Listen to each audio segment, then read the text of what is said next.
তোমাদের জন্য একটি গুরুত্বপূর্ণ আপডেট। তোমরা অনেকেই ওয়েট করছিলে যে পাবলিক ওয়ার্ক ডিপার্টমেন্ট অর্থাৎ পিডব্লিউডি অফিসের বিজ্ঞপ্তি কবে জারি হবে এবং এখানে কোন কোন পোস্টে নিয়োগ করা হবে, কি কি যোগ্যতা প্রয়োজন, এজ লিমিট কি থাকবে, সম্পূর্ণ তথ্য তোমাদের কাছে এই ভিডিওতে তুলে ধরবো। এখানে যে নিয়োগটি করা হচ্ছে সম্পূর্ণ স্থায়ীভাবে নিয়োগটি করা হচ্ছে, কোনো কন্ট্রাকচুয়াল চাকরি নয় এবং তোমরা সেন্ট্রাল গভর্নমেন্টের চাকরিতে নিযুক্ত হতে পারবে। তো অবশ্যই এই ভিডিওটাকে শেষ পর্যন্ত দেখো, প্রত্যেকটি তথ্য খুঁটিনাটি তোমাদের কাছে তুলে ধরবো এই ভিডিওর মাধ্যমে। একদম লেটেস্ট আপডেট তোমাদের কাছে প্রোভাইড করতে চলেছি, প্রত্যেকে ভিডিওটাকে শেষ পর্যন্ত দেখো, খুবই গুরুত্বপূর্ণ। তো দেখো, আমি পিডিএফটা ওপেন করে নিয়েছি, তোমরা এখানে দেখতেই পাচ্ছ যে পিডব্লিউডি ডিপার্টমেন্ট রিক্রুটমেন্ট 2025 এর নোটিফিকেশন রিলিজ হয়ে গেছে। এখানে কোন কোন পোস্টে নিয়োগ করা হচ্ছে, এমটিএস, অ্যাসিস্ট্যান্ট, সেকশন অফিসার সহ বিভিন্ন পোস্টে তোমাদের নিয়োগ করা হচ্ছে। এখানে আর কি কি বলা হচ্ছে আমরা সবকিছু ডিটেলসটা তোমাদের কাছে তুলে ধরবো এই ভিডিওর মাধ্যমে। দেখো, এখানে কারা আবেদন করতে পারবে, ভারতীয় নাগরিক প্রত্যেকে আবেদন করতে পারো, অর্থাৎ অল স্টেট, অল ডিস্ট্রিক্ট, প্রত্যেক প্রার্থীরা, একজন মেল ক্যান্ডিডেট হোক, একজন ফিমেল ক্যান্ডিডেট হোক, প্রত্যেকে তোমরা আবেদন করতে পারবে। ক্লিয়ার? আচ্ছা, এর পরবর্তী হচ্ছে তোমাদের এডুকেশন কোয়ালিফিকেশন। দেখো, এডুকেশন কোয়ালিফিকেশন এমটিএস পোস্টের জন্য তোমাদের কোথায় নিয়োগ হচ্ছে, সেন্ট্রাল পাবলিক ওয়ার্ক ডিপার্টমেন্ট অর্থাৎ সিপিডব্লিউডি। এখানে তোমাদের লেভেল 1 অনুযায়ী তোমরা বেতন পাবে। বেতন লেভেল তোমাদের বলে দিচ্ছি, 25,500 থেকে 81,100 টাকার মধ্যে তোমাদের বেতন থাকবে। এটা হলো লেভেল 1 এমটিএস এর জন্য। তুমি যদি সেকশন অফিসারের জন্য আবেদন করো তাহলে সেক্ষেত্রে তোমাদের লেভেল 6 অনুযায়ী বেতন থাকবে। লেভেল 6 অনুযায়ী বেতন যথেষ্ট ভালো, অর্থাৎ 35,600 টাকা থেকে তোমাদের সঙ্গে কিন্তু আদার্স অ্যালাউন্সও কিন্তু যুক্ত হয়ে যাবে এবং এখানে যোগ্যতা হচ্ছে গ্র্যাজুয়েশন। আর তুমি যদি অ্যাসিস্ট্যান্ট পোস্টের জন্য আবেদন করো সেখানে তোমাদের হায়ার সেকেন্ডারি যোগ্যতা প্রয়োজন এবং লেভেল 6 অনুযায়ী এখানেও তোমরা বেতন পেয়ে যাবে। পরবর্তী আর কি কি বলা হচ্ছে, দেখো, পরবর্তী হচ্ছে তোমাদের এজ লিমিট। এজ লিমিট হচ্ছে তোমাদের অবশ্যই এজ ক্যালকুলেট করতে হবে 1/8/2025 হিসাবে। এখানে 18 থেকে 25 বছরের মধ্যে তোমার বয়স হতে হবে তুমি যদি এমটিএস পোস্টের জন্য আবেদন করো, এমটিএস পোস্টের জন্য। ঠিক আছে?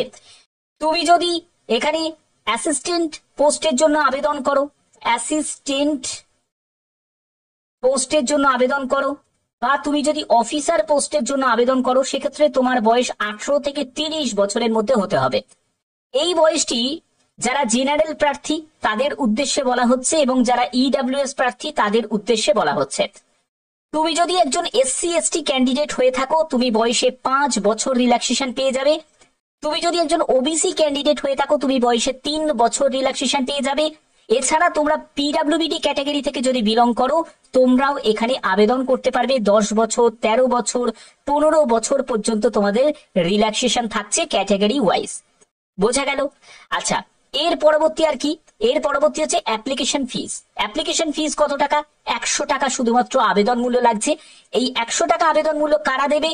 যারা জেনারেল প্রার্থী তারা দেবে, যারা ইডব্লিউএস প্রার্থী তারা দেবে, যারা ওবিসি প্রার্থী তারা দেবে। অবশ্যই যারা মেল ক্যান্ডিডেট শুধুমাত্র তাদেরকেই দিতে হবে, অর্থাৎ যারা মহিলা প্রার্থী তাদের দিতে হবে না, এসসিদের দিতে হবে না, এসটিদের দিতে হবে না, পিডব্লিউডি, এক্স সার্ভিসম্যান এদের কোনো রকম আবেদন মূল্য লাগছে না।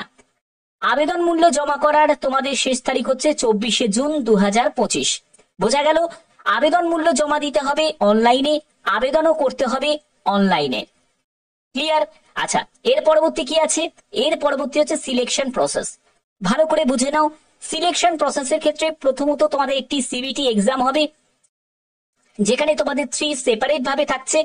অবজেক্টিভ টাইপ মাল্টিপল তোমাদের প্রশ্ন থাকবে যেখানে মাধ্যমিক যোগ্যতা, উচ্চ মাধ্যমিক যোগ্যতা, গ্র্যাজুয়েশন যোগ্যতা তাদের জন্য আলাদা করে লেভেল ভাগ করা থাকবে।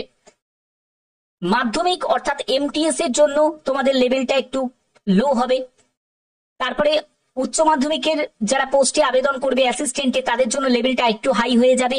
তারপরে গ্র্যাজুয়েশন যোগ্যতার যারা অফিসারে আবেদন করবে তাদের জন্য লেভেলটা আরেকটু হাই হয়ে যাবে। বুঝতে পারছো? এরপরে হচ্ছে তোমাদের জেনারেল ইন্টেলিজেন্সের উপর তোমাদের 25 কোশ্চেন্স, 50 মার্কস, অর্থাৎ প্রতিটি প্রশ্নের মান হচ্ছে 2 করে। তারপরে জেনারেল অ্যাওয়ারনেসের উপর 25 কোশ্চেন্স 50 মার্কস, কোয়ান্টিটিভ অ্যাপটিটিউডের উপর যেখানে বেসিক অ্যারিথমেটিক স্কিল থাকবে 25 কোশ্চেন্স 50 মার্কস। আচ্ছা, এর পরবর্তী হচ্ছে তোমাদের ইংলিশ ল্যাঙ্গুয়েজের উপর বেসিক ইংলিশ ল্যাঙ্গুয়েজ থাকবে, অর্থাৎ গ্রামারের উপরই কিন্তু বেশি তোমাদের প্রশ্ন থাকবে, যেখানে 25 কোশ্চেন্স 50 মার্কস তোমাদের থাকছে। এখানে 60 মিনিটস তোমরা সময় পাবে, টোটাল টাইম ডিউরেশন থাকছে।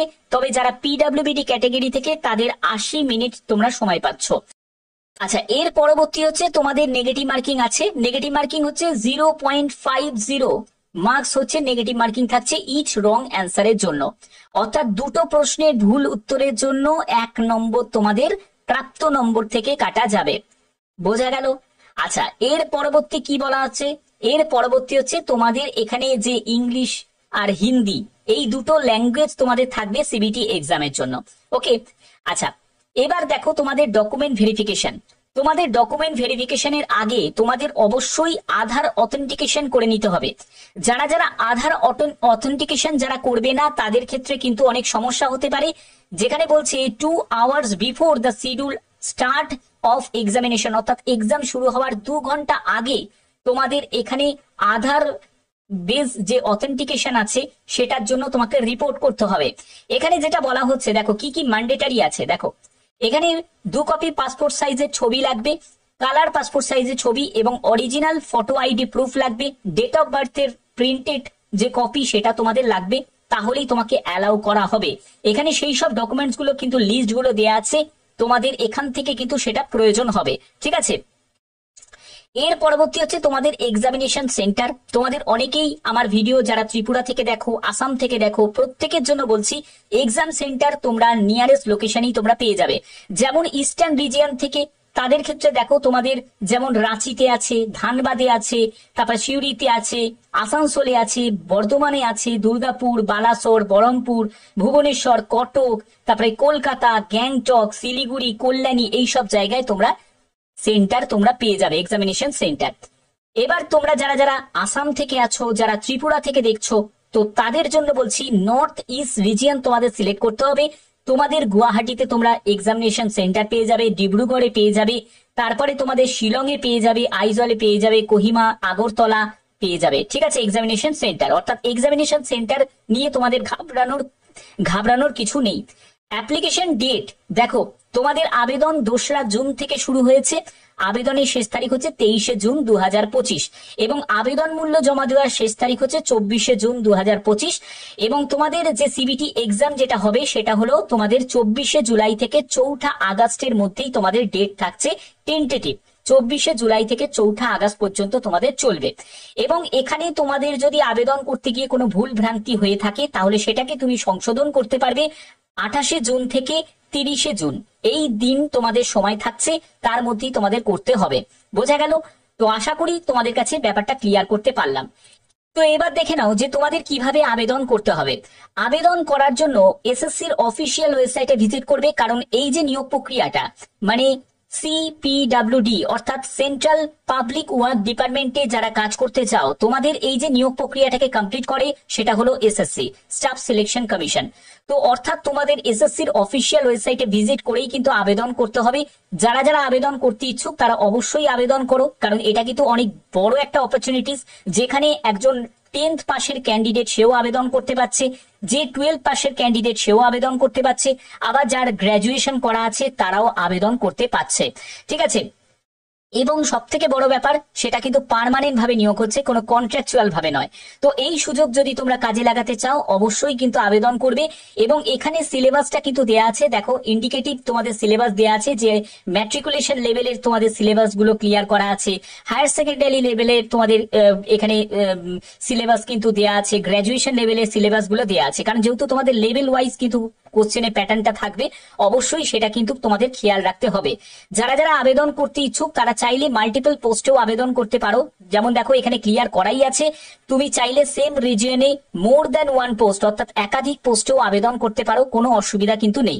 ঠিক আছে, তো আশা করি ব্যাপারটা বুঝতে পেরেছো। কিন্তু যে জায়গাটা তোমাদের বেশি করে খেয়াল রাখতে হবে, কোনো ব্লার ইমেজ বা নো সিগনেচার বা কোনো রকম, দেখো যদি তুমি ইনকমপ্লিট অ্যাপ্লিকেশন সেটা যদি হয় তাহলে সেক্ষেত্রে কিন্তু এটা রিজেক্ট হয়ে যাবে।